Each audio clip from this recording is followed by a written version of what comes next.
के श्री चरणों में प्रणाम निवेदित। नवगोछिया मंडलीय संतमत सत्संग 41वां वार्षिक अधिवेशन में पधारे हुए तमाम धर्म प्रेमी, सत्संग प्रेमी, महानुभावों, सदात्माओं, पूजनीय माताओं तथा भक्तिमती बहनों, सबों को नमन है। हम आप सभी नवगोछिया मंडलीय संतमत सत्संग का 41वां वार्षिक अधिवेशन के दूसरे दिन के प्रथम पाली के सत्संग में उपस्थित होकर बहुत देर से संतवाणी से तत्पश्चात इस स्तुति, संत स्तुति, गुरु की स्तुति, सिद्धांत पाठ, परिभाषा, तत्पश्चात थोड़ी देर के लिए ध्यानाभ्यास किए। पुनः 20वीं सदी के महान संत परमाराध्य संत सद्गुरु महाराज रचित ग्रंथ सत्संग योग से पाठ श्रवण किए हैं, सुन रहे थे। ईश्वर के स्वरूप के बारे में और उसकी प्राप्ति कैसे होगी। परमाराध्य संत सद्गुरु महाराज की वाणी में है, मन बुद्धि इंद्रिन को गम नाही, आत्म गम सो राम हो राम। उस परमात्मा को आत्मा से ही जान सकते हैं, पहचान सकते हैं। वेद भगवान के उपदेश को सुन रहे थे। हे मनुष्यों, हाथ पैर गुदा लिंग रसना, जितनी भी इंद्रियां हैं, इनसे परमात्मा को प्राप्त करने की चेष्टा करना झूठी एक खेल करना।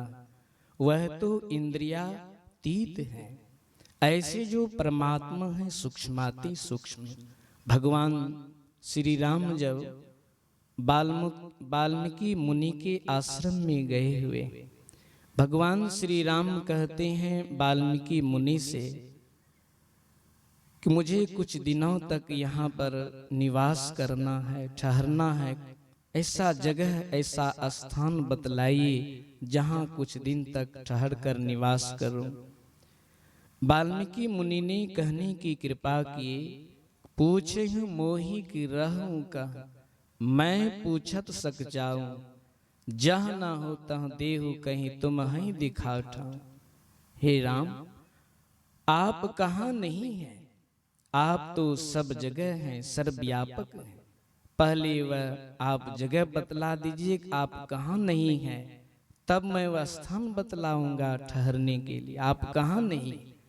राम स्वरूप तुम्हार वचन अगोचर बुद्धि पर, अविगत अकथ अपार, नीति नीत नित निगम कर। हे राम, आपका स्वरूप वचन से कहने के योग्य नहीं और अविगत कहीं से भी खाली नहीं।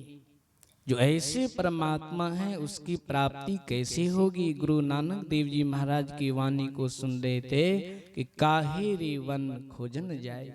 परमाराध्य संत सद्गुरु महाराज की वाणी में है, निज तन में खोज सज्जन, बाहर ना खोजना, अपने ही घट में हरि है, अपने में खोजना। कैसे खोजेंगे? दो नैन नजर जोड़ के एक नोक बना के, अंतर में देख सुन सुन अंतर में खोजना। तिल द्वार तक के सीधे सूरत को खींचला, अनहद धुनों को सुन सुन चढ़ चढ़ के खोजना। बजती है 5 नौबतें, सुनी एक एक को, प्रति एक पै चढ़ जाए के, निज नाह खोजना। पंचम बजे धुर घर से, जहां आप विराजें, गुरु की कृपा से में ही अतः पहुंची खोजना। तो गुरु की कृपा से वहां तक पहुंचेंगे, जहां जाने के बाद कहां उस देश की बत्तियां, जहां नहीं होते दिन रतियां। नौ तत्भास्ते नौ सूर्यो नौ शशांको न पावक। ऐसे परमात्मा की धाम में चले जाएंगे जहां से पुनः लौटना नहीं पड़ता है। यह ज्ञान दिलाने वाला यही सत्संग है। इसलिए हम लोगों को मनोयोग पूर्वक सत्संग के वचनों को श्रवण करना चाहिए। आगे हम लोग विशेष पूज्यपाद बाबा लोगों से विस्तार पूर्वक श्रवण करेंगे।